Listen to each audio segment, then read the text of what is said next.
আজ সুজির এমন একটা রেসিপি আপনাদের সঙ্গে শেয়ার করছি যেটাকে ভালো না বেশে আপনারা পারবেন না।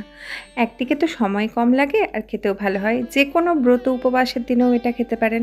তাছাড়া ব্রেকফাস্ট কিংবা টিফিন আইটেম হিসাবেও চটজলদি এটা বানিয়ে নিতে পারেন।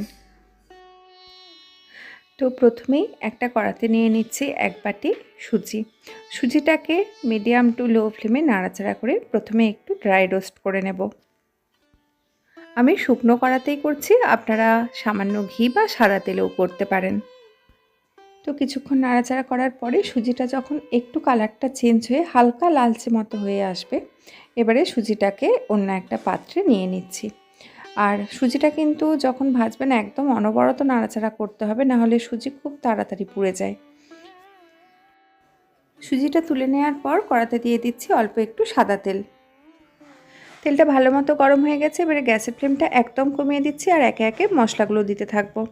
1 চা চামচ গোটা জিরে, কাঁচা লঙ্কা কুচি, যেরকম ঝাল খাবেন সেই অনুযায়ী কাঁচা লঙ্কাটা নিতে হবে, 1 মুঠোর মতো চীনাবাদাম, আর দিচ্ছি সর্ষে আর ছোলার ডাল। সর্ষে দিয়েছি 1/2 চা চামচ, ছোলার ডাল দিয়েছি 1 চা চামচ বা 1 চা চামচের একটু বেশিই হবে, ছোলার ডালের দানাগুলো একটু বড় তো লো ফ্লেমে এগুলোকে ততক্ষণ নাড়াচাড়া করব যতক্ষণ না বাদামগুলো ভালো মতো ভাজা হয়ে যাচ্ছে। কিছুক্ষণ নাড়াচাড়া করার পর বাদামটা এখন বেশ ভালো মতো ভাজা হয়ে গেছে। এবার এর মধ্যে দিয়ে দিচ্ছি কারি পাতা। আমি কারি পাতাটা একটু বেশি করেই দিচ্ছি, আর এই রান্নাতে কিন্তু কারি পাতার ফ্লেভারটা খুব ভালো আসে। কারি পাতাটা দিয়ে একটুক্ষণ নাড়াচাড়া করে এর মধ্যে দিয়ে দিচ্ছি টমেটো। টমেটোটা বেশ অনেকগুলোই দিয়েছি, কারণ এতে টমেটোর স্বাদটাই কিন্তু সব থেকে বেশি পরিমাণে আসবে। প্রথমে টমেটোটাকে মিডিয়াম টু হাই ফ্লেমে একটু নাড়াচাড়া করে ভেজে নেব। যখনই টমেটোটা হালকা ভাজা হয়ে যাবে, এবারে এর মধ্যে দিয়ে দিচ্ছি স্বাদ অনুযায়ী নুন আর হলুদ। নুন আর হলুদটা টমেটোগুলোর সঙ্গে ভালো মতো মিশিয়ে নিয়ে এবার এটাকে ঢাকা দিয়ে রেখে দেবো 2 মিনিটের মতো। তাহলে টমেটোটা খুব তাড়াতাড়ি নরম হয়ে যাবে।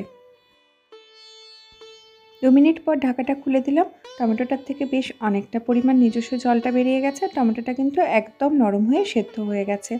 খুন্তির সাহায্যে টমেটোগুলোকে যতটা সম্ভব গলিয়ে নিলাম। এবারে এর মধ্যে আগের থেকে ভেজে রাখা সুজিটা দিয়ে দিচ্ছি।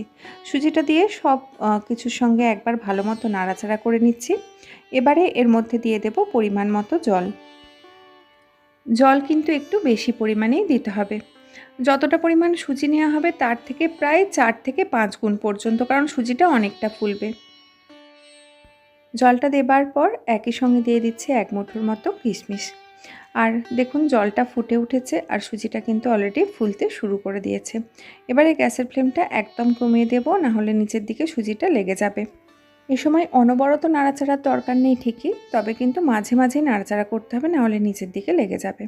আর যদি প্রয়োজন হয় তাহলে কিন্তু অল্প একটু জলও যোগ করতে পারেন। তো লো ফ্লেমে 5 থেকে 6 মিনিট ফুটিয়ে নেওয়ার পর সুজিটা একদম ফুলে উঠেছে। এবারে এর মধ্যে দিয়ে দিচ্ছি খুব সামান্য হালকা মিষ্টি হবে সেরকম একটু চিনি। আপনারা চিনির পরিমাণটা বাড়াতেও পারেন বা একদম স্কিপও করতে পারেন, মানে যেরকম আপনারা খেতে পছন্দ করবেন সেই অনুযায়ী। আর এই সুজিটা গরম বা ঠান্ডা যে কোনো অবস্থাতেই খেতে ভালো লাগে। আজকের এই সিম্পল রেসিপিটা কেমন লাগলো জানাবেন। ভালো লাগলে লাইক ও শেয়ার করার অনুরোধ রইল। দেখা হবে পরের দিন আবার অন্য কোনো রেসিপি নিয়ে। ততক্ষণ সবাই সুস্থ থাকুন, ভালো থাকুন, সঙ্গে থাকুন।